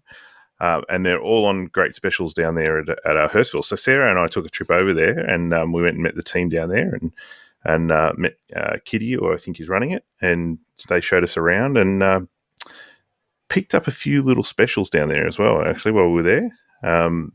Thanks to the guys down there at Good Game. One that I'll just quickly touch on that I wanted to talk about because it's an Australian designer, Shannon Kelly, and it's called Runica. Yeah, I remember that one. Yeah, I don't know if anyone's seen it. It's been out a few years now, I think, by Foxtail Games, and it's basically a little abstract puzzle game, like a pattern sort of making game. Not very heavy at all, but I would say anyone who'd played Sagrada or Azul or that sort of thing would probably really dig this game. The premise or the theme is that you've gone off to a wizard's academy, and you're learning to, cast runes and things and do magic. And in order to do that, you have to draft these different colored dice, and then you make patterns on your little rune board to match the different spells and things that are out in the market. And then through doing that, you get points, and you can get special abilities that will give you bonuses or powers that let you break certain rules and things. But the one thing that I thought was a really cool mechanic is that you have your little rune board that sits on your player board, and then there's a ring that goes around the outside of it. And that ring is split into 4 different colors. And so while you're trying to make the patterns through the dice that you're drafting, you have to put the dice into your rune board from the side where that color is. So if the green's at the top, you have to enter the green. So, you might start building your puzzle, but then if you get a certain side or a face of the dice that comes up, you have to rotate your disc around 90 degrees. So where you were planning on putting the green cubes in, for example, to make the green puzzle, they're now coming in from the right hand side Yep. instead of from the top. So then you kind of like, oh, hang on, now I've got to redo sort of my spatial puzzle in my head, because now the dice that I want to put in are coming from a different side. Do you see people kind of craning their head from left to right? When Hold on, let me just turn my chair. Yeah, exactly. But it can kind of mess you up as well, because you're like, because when the die enter as well, they have to slide in across. So if there's a die already in position in that place, it'll push that die across one square, say to the left, if you're moving from right to left. So you might be trying to put a certain color in a spot, but then now that your ring's moved, it ends up making you push, say, a red one into the spot you wanted a green one. And so then you go, now I've got to work out how to push that red one out of the way again, so that then I can get the green one into the spot where it was. So it's actually pretty cool. Like, I actually had a lot of fun with it, because you can, it does give you that kind of a simple little puzzle, but one that you got to kind of plan ahead if you can sort of think of that, and even plan for things that you don't know that are necessarily coming, because you don't know exactly when that ring's going to spin. So you got to kind of like go, well, I'm not going to fill up this side with red, because if my ring spins, then I'm going to be trying to get past that barrier of red that I've just put down, or whatever the case is there. So yeah, it's a cool little puzzle. It's not hard. But if you're into Sagrada, or if you're into Azul, or any of those sort of pattern making games, I think you would really enjoy this. So check it out, Runica. And check it out at Good Games in Hurstville, because they've got the store open there at the moment. the factory outlet. The factory outlet. Cool. I don't think we've had a factory outlet in terms of games before in this I don't country. think so either. Unless we're counting some of those dodgy stores that are like in the middle of the shopping centres that sell rip-off Wingspan and guitar. No. You know who you are. I saw one the other day. It was selling these hand-drawn Pokemon cards. Drake just looked to the left and the right. It's like, I'm out of here. I'm gone. Well, that will bring us to the end of our little games discussion, and we'll head on over to the bracket battle. Hey guys, it's Mike here. I'm here to talk to you about Advent Games. Have you bought a game from Advent yet? If you haven't, you definitely should. Dean and his team are absolutely amazing. They've got an amazing website, really heavily curated with all sort of different categories, from deck building and rare games, and look, just go check it out. They offer $10 flat rate shipping all around Australia. They also directly support the podcast game days up in Sydney, so you can go by and say hello. Guys, go check out Advent. You won't regret it. All right, so we are coming towards the end of our bracket. It is getting absolutely heated right now. The latest battle that is to be resolved this afternoon is Barrage v Raiders of the North Sea. Gentlemen, do you care to weigh in? Sure, but I don't think anybody's going to be surprised by where I'm sitting. I think Raiders is a good game. I quite enjoy playing it. I think it's probably one of the best sort of introductory worker placement games you can get, as are most of the Garfield games. But yeah, Barrage is a fantastic game. It's I think it's probably one of the better economic heavy games out there, so that's where my vote went. I'm going to sit on the fence on this one. I've played both games once, so okay. So I don't think I really am in any position to say which one is better than the other than to say I enjoyed both. I would play both pretty much at any given time if I was offered a game. So best of luck to whoever goes through to the next round. It's like you're running for Parliament. Best of luck to Bring me a baby, I'll kiss it. Drake, are you a fan of either Raiders of the North Sea or Barrage? I think that they're both very good games. But again, my tastes as an Omni gamer mean that there's people I wouldn't play Barrage with, and there's people that I wouldn't suggest Raiders with. So yeah, Two people who you could play Barrage with, because I'm guaranteed you'd win, is me and Mitch. Like 100%. Yeah. Like play 1-on-1 against kindergartners. It's like, yep, you'll just, it'll just be a layup for you. So, but we'll put people out of their misery, and the winner, moving on to the next round, is Raiders of the North Sea. So knocking off Barrage. I can hear Adrian's tears from here. Yeah. In fact, Death can probably hear him crying because he's just a couple of suburbs over from him. So, how loud's the sobbing, Death? Pretty loud. I'm gonna have to bring him chocolates later tonight, I think. Make sure they're good ones for him too. But the next battle that we're going to, and this is this is a good one. We've got the former number one board game of all time on BGG, Pandemic Legacy, against Mitch Keddy's. Against the game that should be number one on BGG. Mitch Keddy's favourite game of all time, which I would argue has just as much weight as being number one on BGG. Too many bones.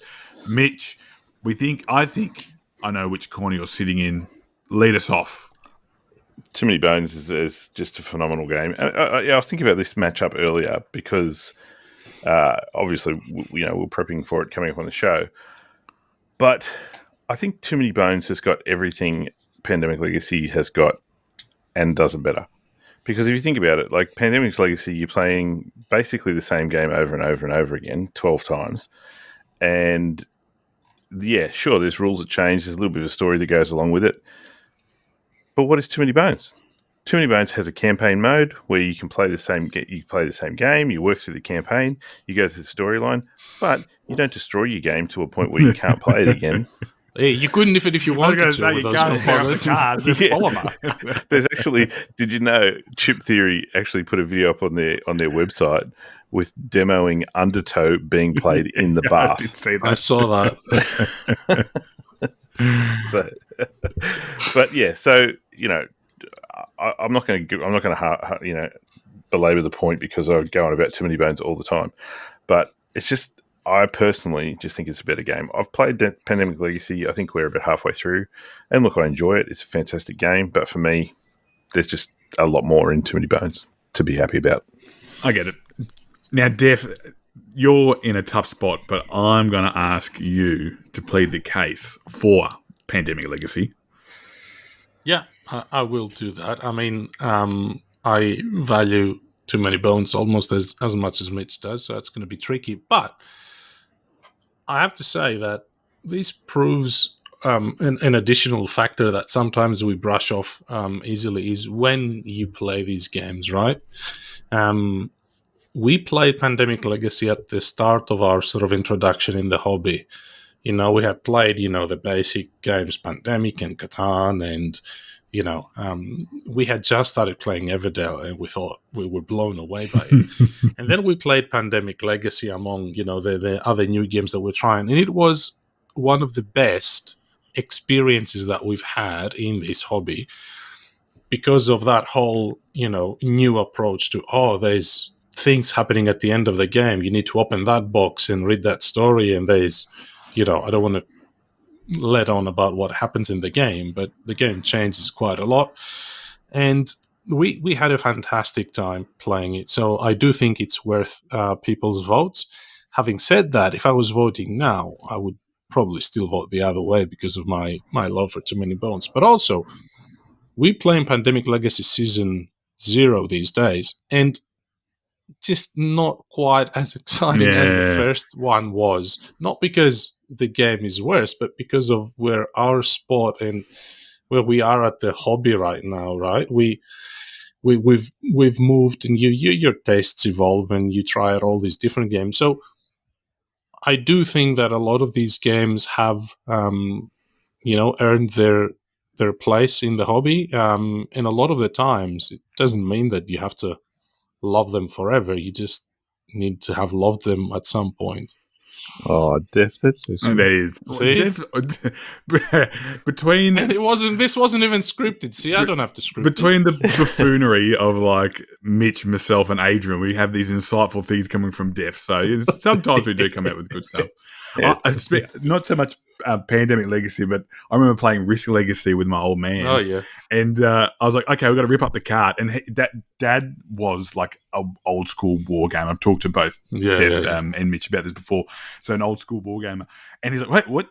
No, you can't rip up the card. I was like, but it says we have to rip up the card. And he's like, are you sure? Read that again. Read in the book. I need to see it. Where does it say? Because, board games, like you're not going to rip up a component or bin a component. But it's funny how, it does. It has that loop of, it's virtually a new thing. So, Drake, you've already mentioned sort of, legacy games and you being an omni gamer.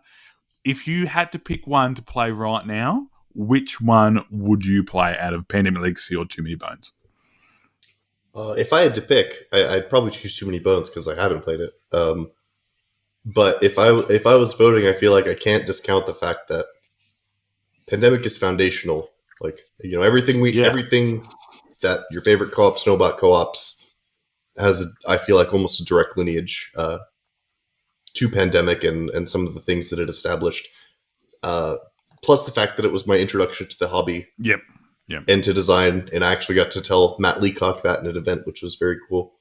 But I also don't know, like, is the context of this just which game is better, strictly?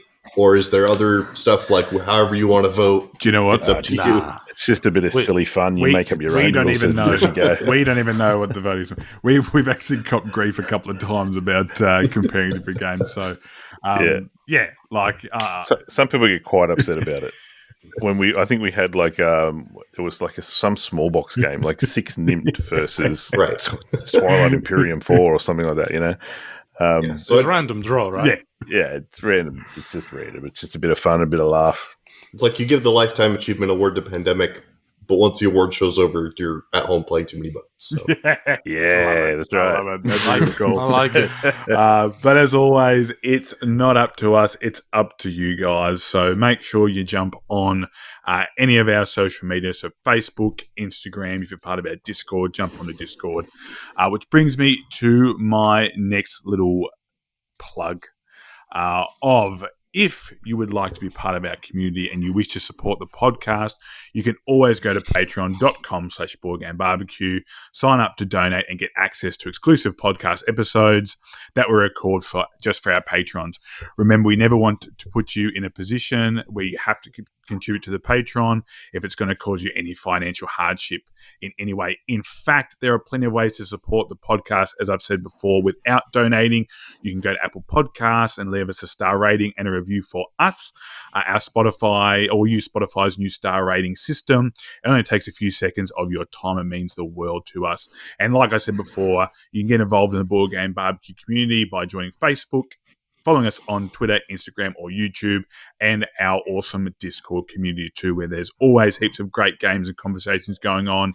Get involved and support the show. All the links are in the podcast. But we are coming to the end, and we will start now with the most anticipated part of the show, the confessing and swearing of oaths.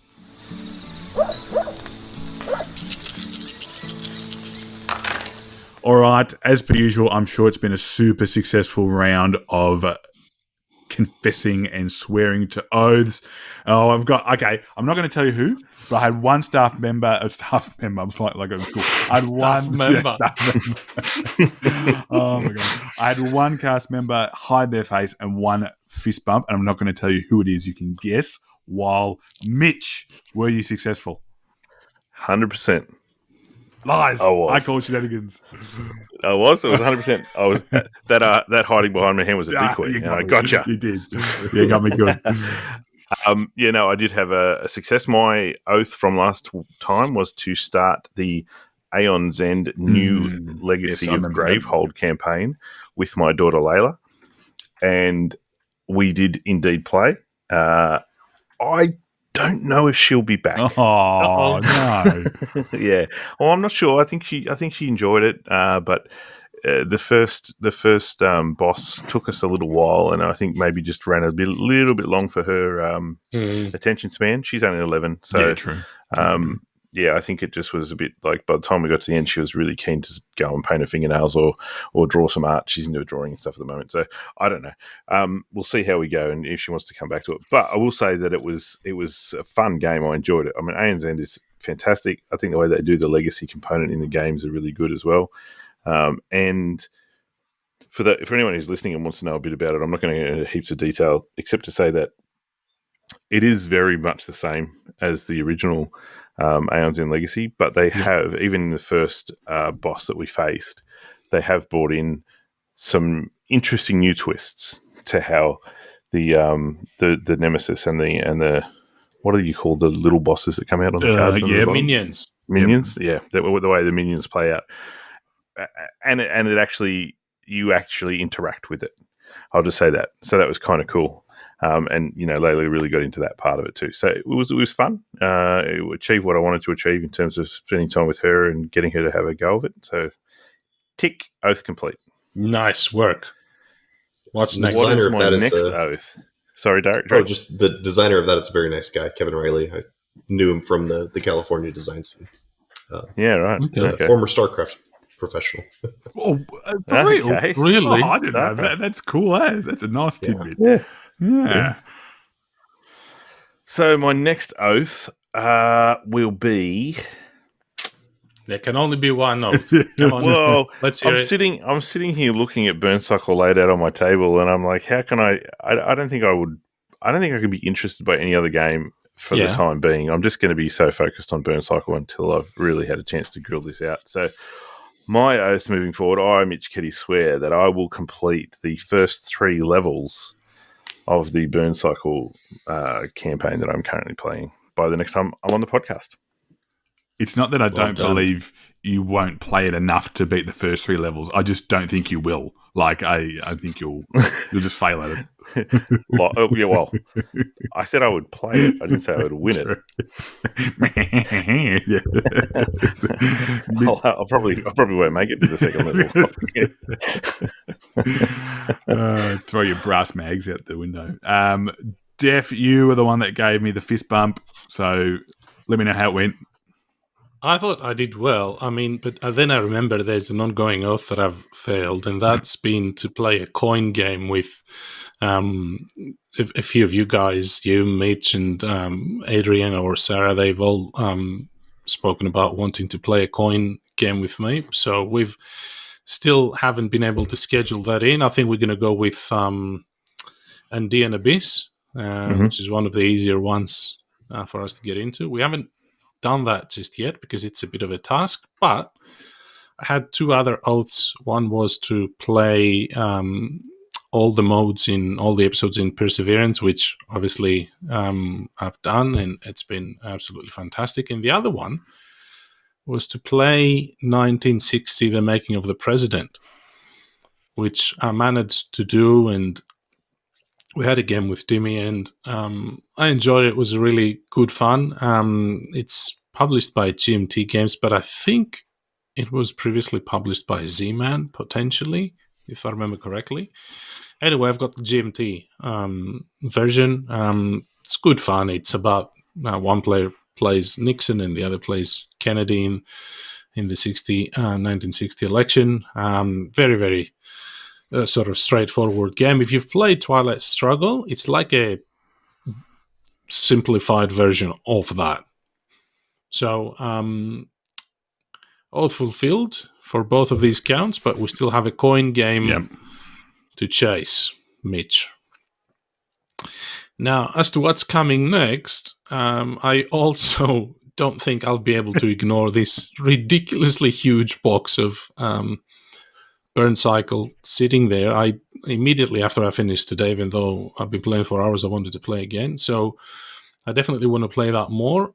But also I thought that I'd bring you into this mud with me, Conor, and see if you are keen to swear to play the campaign mode of Arcs, given we just did a stream of the base game the other day. We did. And you know what? Sure. Why not? I like it. I'm always letting people down, so why not just continue doing that? But that was a really interesting little playthrough, wasn't it? But the campaign mode looks totally different. So so I thought we can talk about it after we play the campaign mode. That sounds pretty good to me. So there you go. Nice. Now, Drake, you're going to get off easy here because you don't have to confess to any oaths, but would you like to swear one? So there's a few games that I have been putting, or I just haven't found the time to play, which is Coffee Roaster for myself. Oh, yeah. And then I bought Altiplano recently with the intents of we were playing a game every single week in the office, and then we stopped because we got really busy. So I'd like to get that going up again and play Altiplano. But even more than those two, the thing that I'd really like to do is play a game online that I'm not working on. Yeah. I've got some social anxieties, so sometimes it's hard for me to reach out and find that kind of stuff. So I'm going to try and get into some kind of game on Board Game Arena or Tabletop Simulator or something, just for my own sake, not because I'm working on it for once. So. No, you could jump into awesome. Our Discord, and I'm sure. We play Carnegie 7 times a day the last few weeks. So, and Des been known to stay up until 3 o'clock Australian time playing Lasada games. So that might work out like a good time for you. No, that sounds like a great oath. So that's very good. And you can, if you take a photo of you playing the game, whatever, and you can let us know and use the hashtag swear an oath. That'd be pretty cool as well. But I feel like I'm letting people down here because what's new? Yeah, exactly right. You should be used to it by now. I was supposed to play as either Nova or Ironheart, the new Marvel champion. Let's call them booster packs. I have not done so. So prepare the flagellation. But I will get on to doing that. I've obviously been roped into a new oath now, which is to play Arcs with Def, which is going to be fun. But I said before, there's a reason why Perseverance left my table. And the reason it left the table is the game that is competing. Here we go. The game that is competing in the bracket. I recently got, and I'm so excited. It was like Christmas when it got here. I was texting Def like a madman. I was texting Mitch like a madman. I have finally got my own copy of Too Many Bones to the Table. It is currently set up. I've played through the first of my encounters, and it was just as fun as I remembered. I cannot wait to build it. I'm playing through as Pickett and Boomer. I can't wait to build them a particular way, and then I can't wait to play them again and then build them a totally different way and see how that goes in a longer campaign. Oh, this is as someone who plays so many action RPGs with leveling systems and tech trees and all that stuff, this is just exactly what I want on my table. So I can divine swear the next time, and it may even happen tonight, the next time I'm on the show, that I will have played through Nova or Ironheart, continue the Arcs campaign, and I will have kept playing through my first playthrough of my own Too Many Bones. So super done. Excited. Solid oath. But it was going to have to be really good to get Perseverance off the table because that game is dope, as the kids say. So that will wrap up the odes and then wrap up the show. Massive thanks to Drake for coming on, for jumping on all the way from North Macedonia. So thanks again, Drake. Thank you. Yeah, absolutely. Thanks for inviting me on here to ramble. Oh, looks like you chose the right time. Family has just arrived. Dog is barking, and I need to help wife get the stroller up the stairs. So, yeah, it was great. If you guys ever feel the need to bring me back for some reason to make me confess that I haven't sworn my oaths, feel free to do so. We'll do that. We'll hold you to it. Did you want to quickly just say where people can find you? Hopefully in the rule books of games that they're enjoying. I love that. That's a great comment. Excellent. All right. Thanks again, Drake. And thanks to you two knuckleheads, Def and Mitch.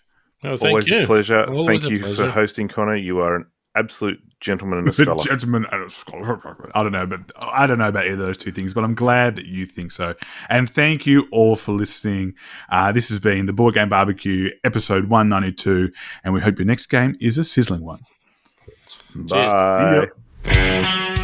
Pronouncing your last name, is it Villareal? Everyone in my family pronounces it different. So Oh, we okay. have my mom and dad say Villareal. My brother goes full Hispanic Villareal. I say Villareal most of the time, but Villareal is also sort of correct. Cool. So you can't really mispronounce it. I won't be offended. As long as I can say it phonetically, I'm right. Is that what you're saying? Yeah, include most of the letters, and you'll be fine. Although If you just don't pronounce it. Just don't say Sam at all, Connor, and then everyone will think we're interviewing that rapper from Toronto. Did you get that a lot? Yeah.